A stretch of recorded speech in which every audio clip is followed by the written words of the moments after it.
Baltazar Aparecido Alves, de Ribeirão Preto, São Paulo. Baltazar é folião da centenária Folia de Reis Irmãos Adolfo e dedica sua trajetória à preservação e à valorização da Folia de Reis. Foi idealizador do Encontro Nacional de Folia de Reis em Ribeirão Preto, pela Lei Municipal 6.412, em 1992. Seja bem-vindo, Baltazar. Com a palavra, nosso amigo Baltazar.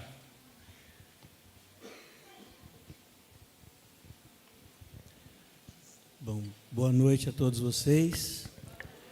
Eu venho da cidade de Ribeirão Preto, mas eu sou uma pessoa que morei na roça, casa de barro, telhado de massapé, de sapé, né?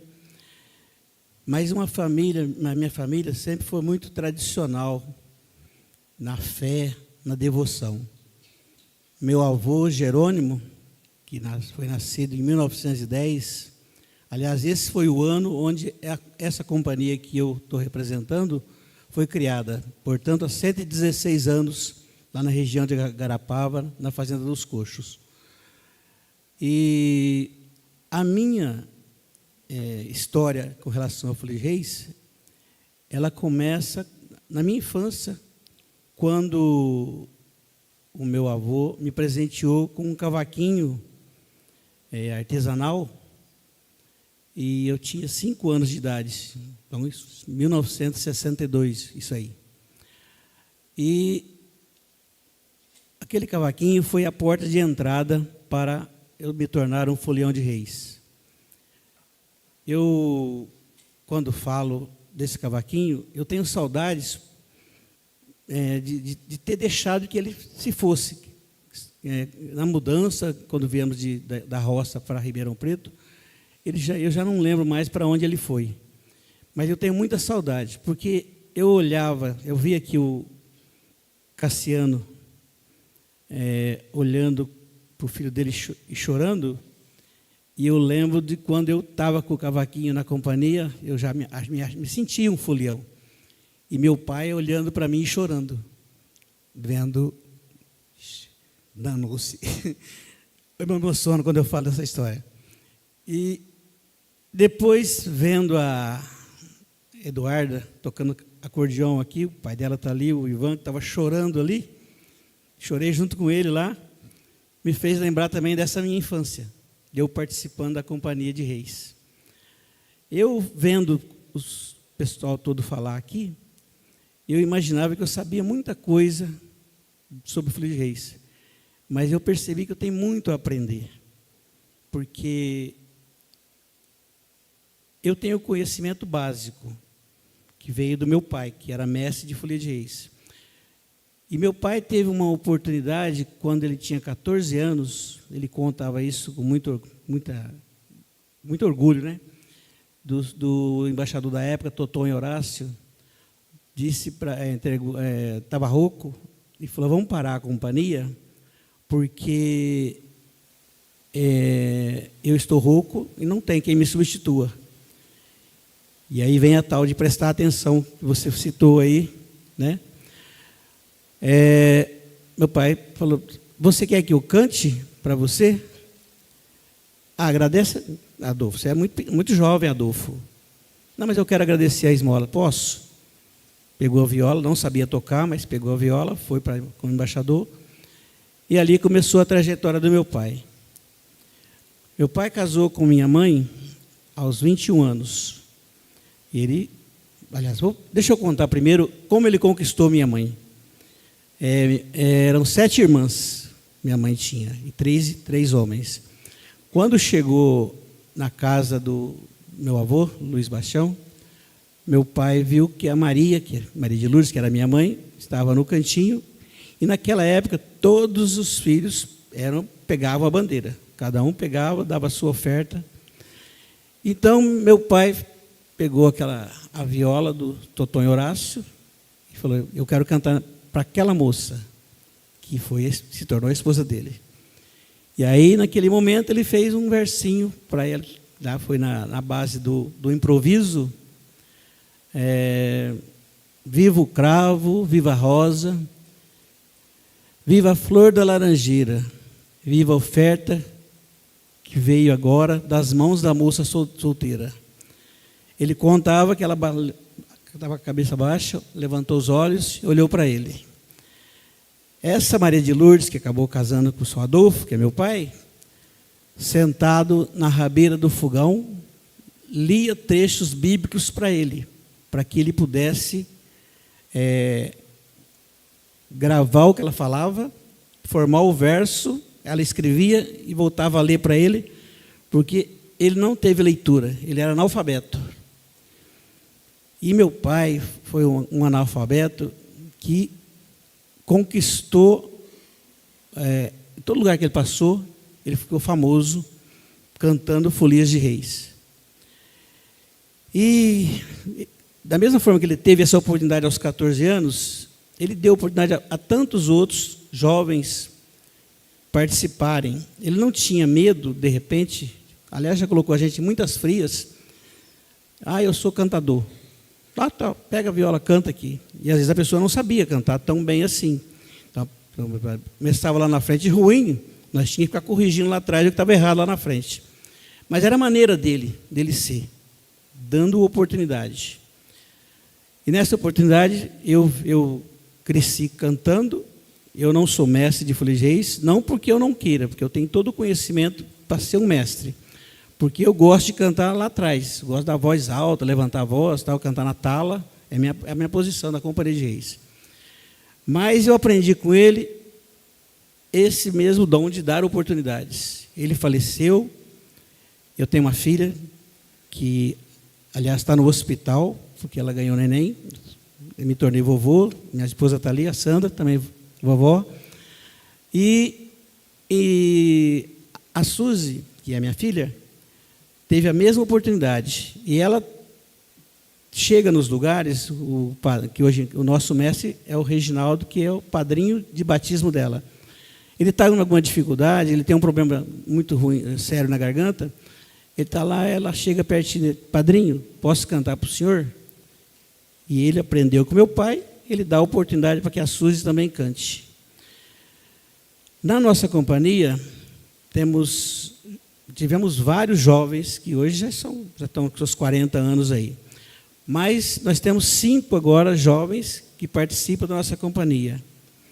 Né? E uma coisa que meu pai tinha, que eu tenho, que meu cunhado tem, é essa. Vamos dar oportunidade para que os jovens participem das companhias de reis.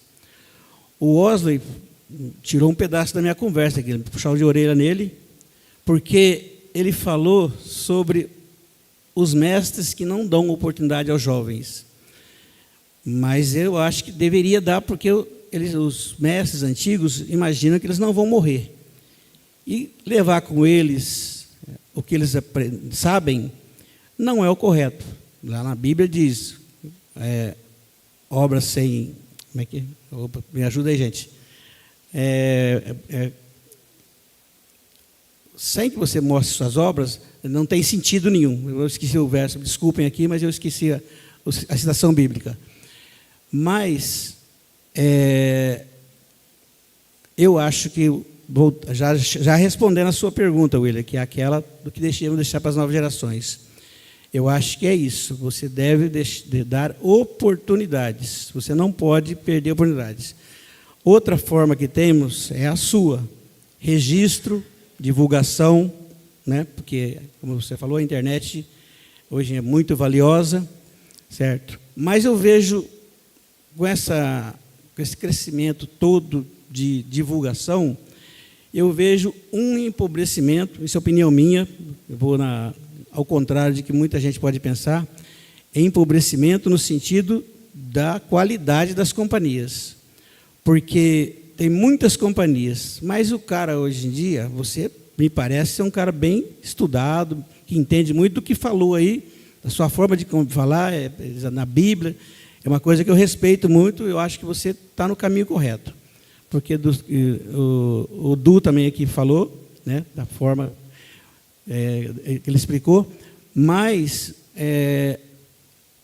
tem embaixador, vocês já viram por aí, você chega lá e você percebe o seguinte, o cara aprende 3 ou 4 versos e fala, vou ser embaixador de Folia de Reis. Ele diminui aquela que ele estava, que era boa, e passa a formar deixa a sua ruim e forma uma ruim ali. Então, eu acho que tem que haver mais união mais... a pessoa tem que passar a valorizar primeiro o aprendizado, para depois ele tentar ensinar. Entendeu? Então, eu vejo esse empobrecimento nas companhias de reis. E eu acho que esse menino lá do cavaquinho, que eu falei, que ganhou com 5 anos de idade, já passou por várias apresentações em teatros. Tá, obrigado.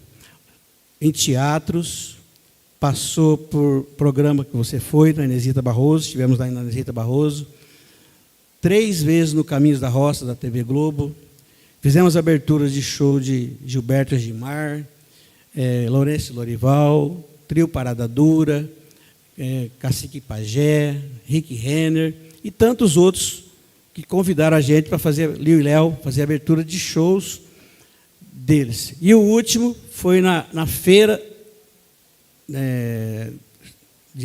grande feira de Ribeirão Preto, tem shows grandiosos lá, e foi o... Como é que chamou o cantor? Lembra aí, Sandra? O Lima, como é que é? Gustavo Lima, isso mesmo, Gustavo Lima. Estava lotado, lá o pessoal da nossa companhia cantou, e depois o pessoal ficou curtindo a festa. Então é isso. E hoje eu estou aqui, entendeu? Esse mesmo menino do cavaquinho, estou aqui com muito orgulho, muita satisfação, agradecer pelo convite. É um lugar onde eu nunca esperava estar, entendeu? Então a minha fala, ela é mais falando da tradição, né, da forma que eu cheguei até aqui, mas é um orgulho para mim participar desse evento. Obrigado a todos vocês. Pergunta para o mestre Baltazar. Baltazar, como é carregar um legado do seu pai, numa tradição centenária, mantendo, a gente sabe que não é fácil numa cidade de porte grande manter viva essa tradição por tanto tempo?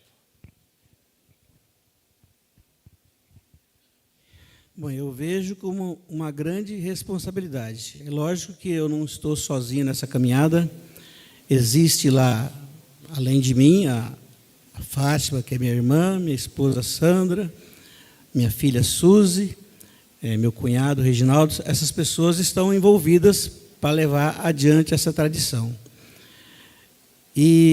Mas meu pai, esse legado do meu pai, eu não sei se eu posso falar sobre isso aqui, porque talvez, de repente, eu vou misturar política com o Congresso de Folia de Reis. Mas eu luto lá em Ribeirão Preto para que o meu pai tenha um reconhecimento maior pela representatividade que ele teve na cidade de Ribeirão Preto. Como eu falei, em tantos lugares que a gente foi, a lei, por exemplo, que foi criada lá em 92, meu pai estava junto, participando, para que houvesse um encontro de Folia de Reis em Ribeirão Preto. Chegamos a levar 61 grupos, apenas num domingo. Lógico que todos não cantaram, porque não dá tempo de cantar. Como disse o Ozzy ali, você coloca 10 minutos para cada um, e mesmo assim não dá. Muitos grupos foram embora, ficaram chateados, mas só que naquela época, em 2010, quando aconteceu isso, a gente não tinha essa tradição de o grupo se inscrever antes. Chegava lá, entrava e cantava e pronto. Então era dessa maneira. Aí depois começamos a enviar, igual as outras cidades também enviam, confirmar presença antes, para que não haja esse acúmulo de companhias de reis. E, voltando à sua pergunta aí, então essa missão de preservar esse legado do meu pai é algo difícil, mas é prazeroso, porque eu participo dessa tradição há 63 anos. Então é muito tempo participando. E eu não pretendo não deixar morrer e acredito que a minha filha, que também, vocês vão ver falar muito nela ainda, ela tem idade sua, e ela já pega lá para embaixar, ela agradece uma oferta, já louva um presépio, ela tem boa repentista, então eu acho que lá no nosso grupo não vai morrer. E agora vou eu de novo contra uma fala que eu ouvi aqui hoje, que é da vice-prefeita, né? Ela disse que folia de reis pode ser um termo pejorativo, um termo de folia, não ser bem visto. Mas eu não, eu acho que se é para preservar o legado de alguém, lá daqueles antigos, vamos conservar a folia de reis e vamos respeitar aqueles que gostam de companhia de reis. É isso aí. Boa noite a todos, muito obrigado pela atenção. Fiquei feliz demais em participar desse congresso.